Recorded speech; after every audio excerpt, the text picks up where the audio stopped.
من شرور أنفسنا ومن سيئات أعمالنا من يهده الله فلا مضل له ومن يضلله فلا هادي له اللهم بارك صل وسلم عليه. أعوذ بالله من الشيطان الرجيم. بسم الله الرحمن الرحيم. الله لا إله إلا هو الحي القيوم لا تأخذه سنة ولا نوم. سامعین محترم، تیسرا پارہ ہے. تیسرے پارے کے آغاز میں ہی اللہ رب العالمین احکم الحاکمین نے ایک آیت مبارکہ جس کو آیت الکرسی کہا جاتا ہے اس کو بیان فرمایا ہے. یہ اتنی عظمت والی آیت ہے، اتنی شان اور مرتبے والی آیت ہے کہ اس کے اندر 17 مرتبہ اللہ رب العالمین کی عظمت اور بڑائی کا تذکرہ ہے.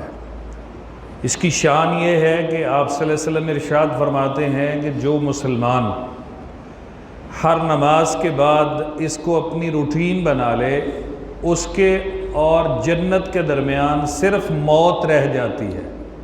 یعنی جو ہی اس کو موت آئے گی وہ جنت میں چلا جائے گا. رات کو سوتے وقت اس کو پڑھنے سے اللہ ایک فرشتہ مقرر کر دیتے ہیں جو بندے کی حفاظت کرتا ہے. دوسری روایت کا لفظ ہے کہ ساری رات اللہ کی حفاظت میں بندہ آ جاتا ہے. تو صبح و شام کے اذکار میں بھی اس کو پڑھنا نبی صلی اللہ علیہ وسلم سے ثابت ہے. یہ بڑی ہی عظمت والی آیت مبارکہ ہے. اور یاد رکھیے گا، جس آیت میں بھی اللہ کی وحدانیت کا، توحید کا، اللہ کی عظمت کا، جلالت کا تذکرہ ہوگا وہ بڑی ہی عظمت والی ہوگی. جیسا کہ سورہ اخلاص کی عظمت بھی آپ کے سامنے ہے. آپ ایک بار پڑھیں تو آپ کو قرآن کے تیسرے حصے کا یعنی 10 پاروں کا اجر مل جائے گا. سامعین محترم، اس سے آگے ہم تیسرے پارے سے ہی ایک بڑا ہی اہم واقعہ اس کا تذکرہ کرتے ہیں. آزر اور ابراہیم علیہ السلام کا مناظرہ. اس مناظرے سے یہ بات ثابت ہوتی ہے کہ ابراہیم علیہ السلام رشد و ہدایت کا مینار تھے اور ضلالت اور گمراہی وہ نمرود کے کھاتے میں تھی. ان کے بتوں کو توڑا، جواباً انہیں گرفتار کیا گیا. نمرود اپنے سامنے کھڑا کر کے سوال کرتا ہے کہ یہ کام تو نے کیوں کیا ہے؟ تو سلسلہ چلتا ہے. تو نمرود اپنی بڑائی ثابت کرنے کے لیے کہتا ہے کہ اپنے رب کا مجھے تعارف کرواؤ. سیدنا ابراہیم علیہ السلام تعارف کرواتے ہیں کہ میرا رب وہ ہے جو زندگی اور موت دیتا ہے. اقتدار نہ بڑی ایک عجیب چیز ہے. یہ انسان کو عقل سے عاری کر دیتا ہے، بعض دفعہ اندھا کر دیتا ہے. اس نے کیا کیا؟ سزائے موت کے مجرم کو لگایا، اسے آزاد کر دیا. جس کو آزاد کرنا تھا اس کو اس نے سزائے موت دے دی، اپنے لوگوں کو مطمئن کرنے کے لیے کہ موت اور زندگی میں بھی دے سکتا ہوں. ابراہیم علیہ السلام نے اس کو وہیں پہ چھوڑا کہ اس کی سمجھ میں نہیں آئے گی، اس کا دماغ موٹا ہے. اس کو دوسرے طریقے سے سمجھاتے ہیں. فرمانے لگے فَإِنَّ اللَّهَ يَأْتِي بِالشَّمْسِ مِنَ الْمَشْرِقِ فَأْتِ بِهَا مِنَ الْمَغْرِبِ. اگر یہ بات ہے تو پھر میرا اللہ سورج مشرق سے نکالتا ہے، تو مغرب سے نکال کے دکھا دے. یہ تو کام ہی آسان ہے. پھر فَبُهِتَ الَّذِي كَفَرَ، پھر وہ ہکا بکا رہ گیا. اس کو کوئی سوجے ہی نہ کہ اب میں اس کا جواب کیا دوں. جواب تھا ہی نہیں. اور بعض دفعہ یہ شبہ پیدا ہو سکتا ہے کہ زندگی اور موت والی وہ جو بات ہے اس سے ابراہیم علیہ السلام خاموش ہو گئے. تو کہیں ایسا تو نہیں کہ زندگی و موت کا وہ مالک تھا. اللہ نے سورۃ البقرہ کے اندر 5 واقعات بیان فرمائے ہیں جن کو اللہ نے موت دی پھر زندہ کیا. مشہور واقعہ کالذی مر علی قریۃ فہی خاویۃ علی عروشها. عزیر علیہ السلام ایک بستی کے قریب سے گزرے، دیکھا لوگ مر گئے ہیں، ہڈیاں بوسیدہ ہو گئی ہیں. کہنے لگے ان کو اللہ کیسے زندہ کرے گا؟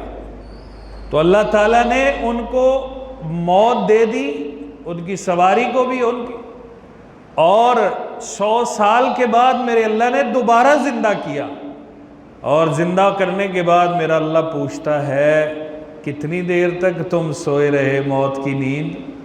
کہنے لگے دن یا دن کا کچھ حصہ۔ تو رب العالمین نے بتلایا بل لبثت 100 عام، 100 سال تک ہم نے تم کو موت کی نیند سلا دیا تھا۔ وہ اللہ کیسے قادر نہیں ہے؟ اور یہی سوال ابراہیم علیہ السلام نے اللہ سے پوچھا، تو رب العالمین ارشاد فرماتے ابراہیم تمہیں یقین نہیں ہے کہ میں مردوں کو زندہ کر سکتا ہوں؟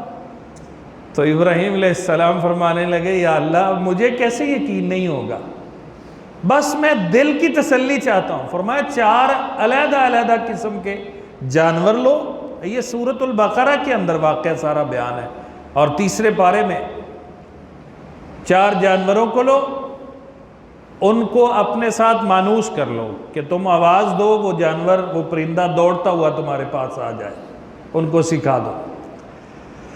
اللہ اکبر، ایسا ہی کیا۔ فرمایا آپ ایسے کرو، ان کو ذبح کرو اور ان 4 کے گوشت کو مکس کرو۔ مکس کرنے کے بعد 4 علیحدہ علیحدہ جگہوں پر، پہاڑوں پر رکھ دو ان کو، اس کے بعد پھر تم آواز دینا۔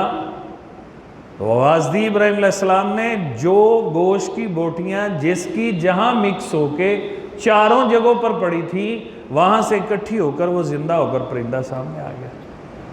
موسیٰ علیہ السلام قوم کے 70 افراد کو سورہ بقرہ میں بیان ہوا واقعہ لے کر گئے، وہ ظالم وہاں جا کر کہنے لگے ہم تو اللہ کو نہیں مانیں گے جب تک سامنے میں دیکھ لیں۔ اللہ نے ان کو موت دے دی۔ موسیٰ علیہ السلام پریشان، یا اللہ قوم کیا کہے گی، 70 سردار لے کر گیا تھا، وہاں مار کے آ گیا، مروا کے آ گیا۔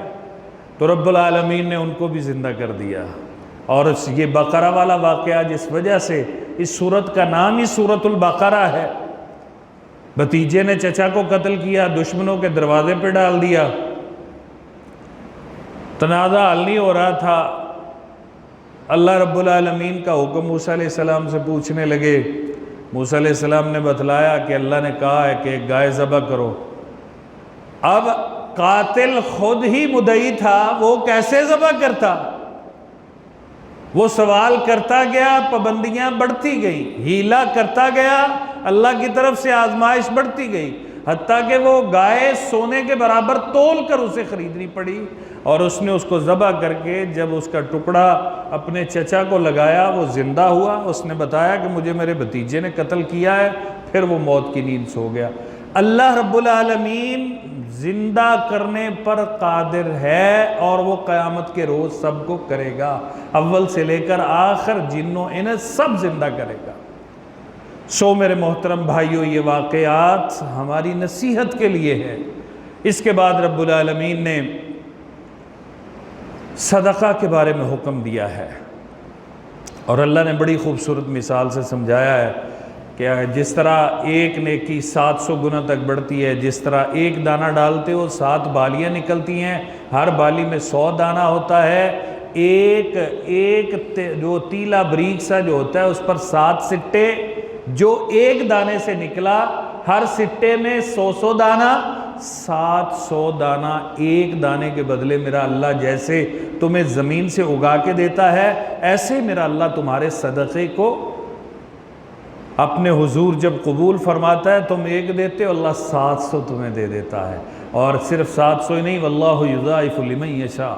بس یہ کام کرنا ہے، صدقہ خفیہ کرنا ہے، صدقہ کر کے احسان نہیں جتلانا، صدقہ کر کے تکلیف نہیں دینی، میں تینوں دینا، تو میری گل نہیں سنتا، نا نا نا نا نا۔ اللہ اکبر۔ میرے محترم بھائیو، جب بھی صدقہ کرو یہ تصور ذہن میں رکھا کرو کہ میرا اللہ میری حیثیت سے زیادہ مجھے دے رہا ہے، میں کون ہوتا ہوں لوگوں کی حیثیتیں پوچھنے والا، اور میرا اللہ میرے کرتوت نہیں دیکھتا، وہ مجھے عنایت کرتا ہے، اور میں لوگوں پر کمنٹ کرتا ہوں یہ اس طرح کے ہیں، یہ مانگنے والے ہیں، یہ ہوتے ہی ایسے ہیں، یہ ہے وہ ہے۔ نہ میرے محترم بھائیوں، اپنے صدقات کو ضائع نہ کرو۔ لا تبطلوا صدقاتکم بالمن والعزاء کالذی ينفق مالہ رئاء الناس۔ لوگوں کو دکھاوے کے لیے اور احسان کر کے تکلیف دے کے اپنے صدقات کو ضائع نہ کیجیے گا۔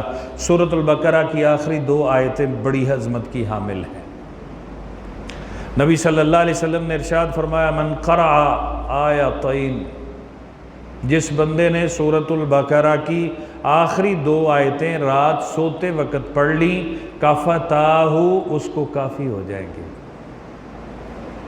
اس کے لیے کافی ہیں۔ 2 آیتیں، لا یکلف اللہ نفسا الا وسعہا لہا ما کسبت، اور یقین کیجئے ان آیتوں کا کبھی آپ گھر میں ترجمہ پڑھیں، میں اختصار میں اس وقت بیٹھا ہوا ہوں ورنہ میں آپ کو بتلاؤں، اتنا زبردست اللہ رب العالمین کا یہ فرمان ہے۔ اللہ فرماتے ہیں میں حیثیت سے زیادہ اپنے کسی بندے پر بوجھ ڈالتے ہی نہیں ہو، ذرا سوچو ہاں کتنی مہربانی اللہ نے اس میں ذکر کی ہے۔ اور اللہ فرماتے ہیں جو کرے گا وہی دوں گا، میں زیادتی نہیں کروں گا۔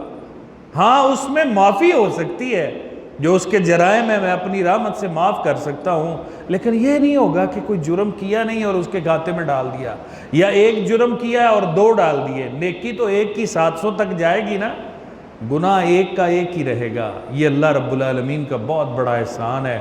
اللہ نے اس میں ایمانیات کا، اطاعت کا تذکرہ کیا ہے، اور آخری آیت کے اندر بھی اللہ رب العالمین نے انہی چیزوں کا تذکرہ کر کے آخر میں فرمایا فانصرنا علی القوم الکافرین، یا اللہ ہم کو کافر قوم کے اوپر فتح دینا، نصرت عطا فرمانا۔ سو میرے محترم بھائیوں، اللہ رب العالمین نے یہاں پر ہمیں یہی نصیحت فرمائی ہے